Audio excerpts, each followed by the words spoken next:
દીકરા બારે બહુ વરસાદ ચાલુ છે, અત્યારે ફસાઈ જશો, એના કરતાં રહી જાઓ, થોડીક વાર રહી જા, પછી થોડોક વરસાદ ઓછો થાય પછી ભલે તું જાજે. એ કે ના ના ગુરુજી, માને તો જવું જ પડશે, ગમે એમ કરીને મને તો એટલા મારા કામ અટકેલા છે, મને જવું જ પડશે. વાત કરતા વાર લાગે ને ટૂંકમાં વાત કરું એટલે ગુરુજી કીધું કે તારી ઈચ્છા દીકરા, તને જવું હોય તો જા. થોડોક સમય ગયો, થોડીક વાર રહીને પાછો આવ્યો દીકરો.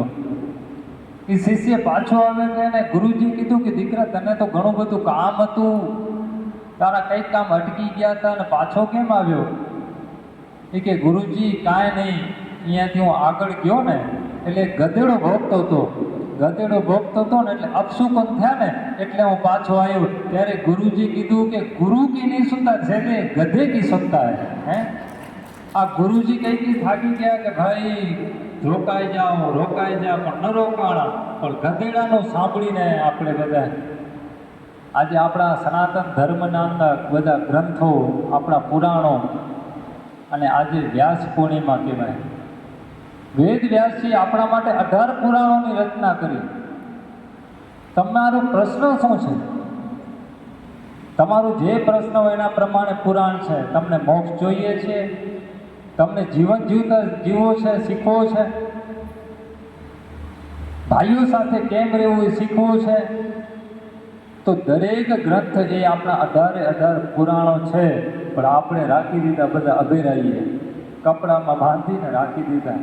એ બાંધવા માટે નહીં પણ ખોલવા માટે છે. અને ક્યારેક ખોલજો, ક્યારેક વાંચજો. અત્યારની પરિસ્થિતિ આપણી બધાની, અમારું તો કામ છે દરરોજ નવા ગામ, દરેક નવા વ્યક્તિઓ, દરેક ગામમાં જઈને દરેક પરિસ્થિતિ જોતા હોઈએ છીએ.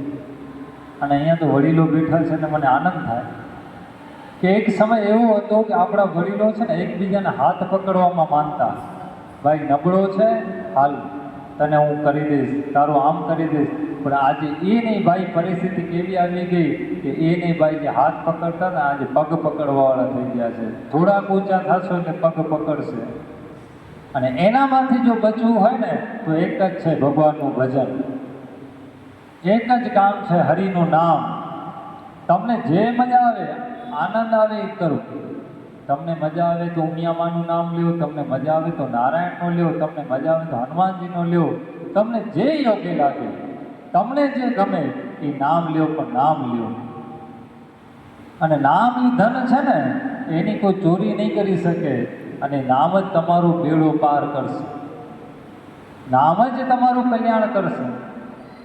આજે તમે અહીંયા આટલા બેઠા છો, ભજન કરો છો, ભલે ને 4-5 જણા ગાતા હતા, પણ આપણે બધા સાંભળીએ છીએ ને. એક વખત નામ લ્યો ને તો તમે જેટલા બેઠા છો ને એટલું ગણાઈ જાય. અને એક બોલેલું નામ, આમ તો આપણે બધા હમણાં ભજન ગાયું હશે, કદાચ ગાતા હશો.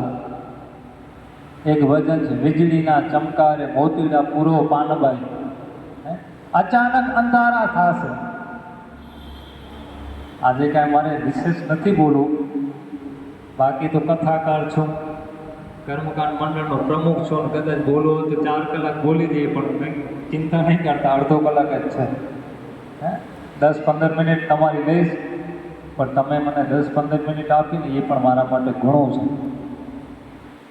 અમે જ્યારે એમ નીકળીએ છીએ ને દાદા મોરજીભાઈ, અમે આ બધું કાર્ય કરીએ છીએ શેના માટે કરીએ?